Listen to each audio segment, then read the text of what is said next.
very round as well. So kind of a fusion staple over the past couple weeks. Vivi has been popping off both at New York and New Jersey events, getting multiple very good placements, beating Mateo on the way here. Not only Mateo, beating Mateo and BD Bean.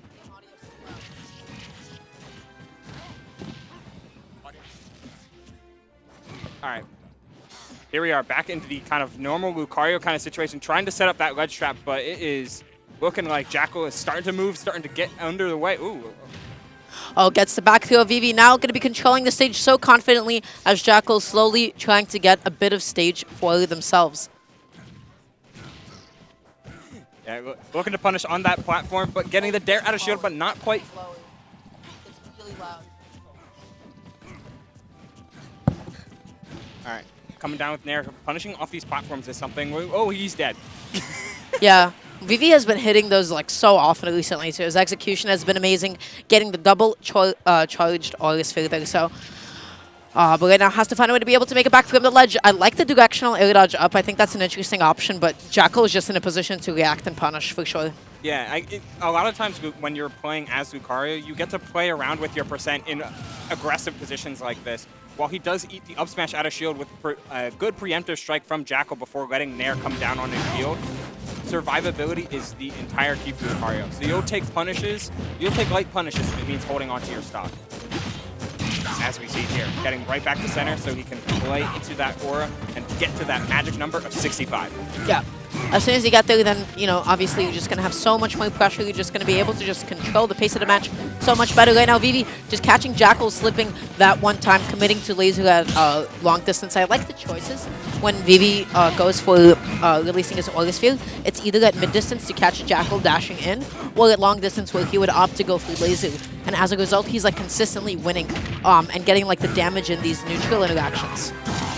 Ooh, but finding the weak Nair is Jakal just off of a normal short hop out of shield, which has been hey, that's a kind of a wolf class at that point. Set him up into tech chases so he can go for things like down smash or use Wolf's incredible initial dash to get something like a grab or a potent starter. Speaking of dash stack. At 120%, Vivi just needs to be able to find a way to be able to close this out. He needs like either a good lead on Jakal, like holding shield, maybe with a force palm, or just catching him, jumping with back here. But look at Jakal's edge guarding and pressure.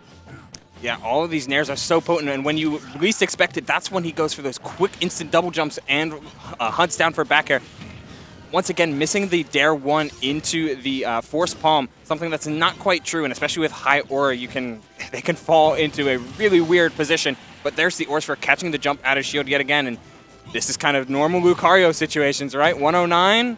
120 now. This is getting dangerous for Jakal if he doesn't play this right. Yeah, setting up a tech chase with F2 was so smart there, but Vivi timing his next tech option really, really well. Jakal chose to not cover the missed tech there, but instead just maybe the tech in place. So Vivi's still going to be holding on to this for not much longer as Jakal closes it out with a falling backer with a pretty confident stock lead. Yeah, super clean stuff from Jakal in the latter half of that game. Kind of after dropping the first stock and feeling a little bit of the Lucario like snowball pressure, taking a quick 40 multiple times. But man, just playing the kind of classic Wolf fundamental game plan will really start to wear and tear on players until he's able to find that lead and find those early stocks. Yep. Alrighty, so they're going to be taking it right back to small battlefield. I feel like Vivi did a really good job last game of just sort of avoiding a lot of Jakal's big initiating hits, but a lot of what this matchup came down to is just Jakal is taking stock so much sooner than Vivi was.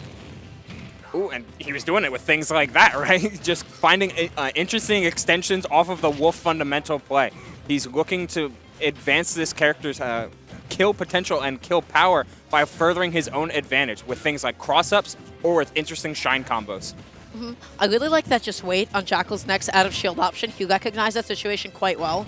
Like that Lucario's dash attack and cross up. Also that movement, dashing in and out and then back in with the B reverse Aura Sphere. Vivi is nuts.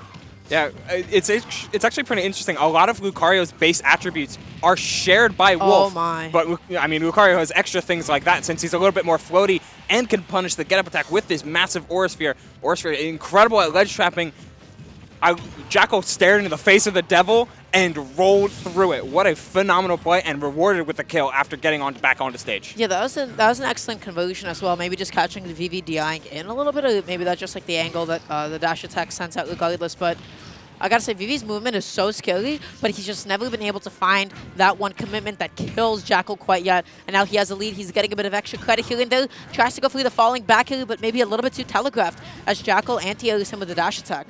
Yeah, and these fair one to force palms, no, excuse me, dare one to force palms have not been really working out for him. He goes for them pretty frequently, and whether it be Jakal immaculately SDIing up to avoid that, he still falls prey to yet another back air. So it is on Vivi now to make the most out of this comeback, but the frame traps from Jakal, oh my lord. That coverage was amazing too. Like Jakal was just able to set that up, just cover Vivi's drift so well, which honestly it's a little bit difficult to pin down Lucario sometimes, but once again, controlling the stage, going to be maybe going for a 2-frame here. Does not find it as Vivi goes for another bounce at the edge of the stage and delays his timing.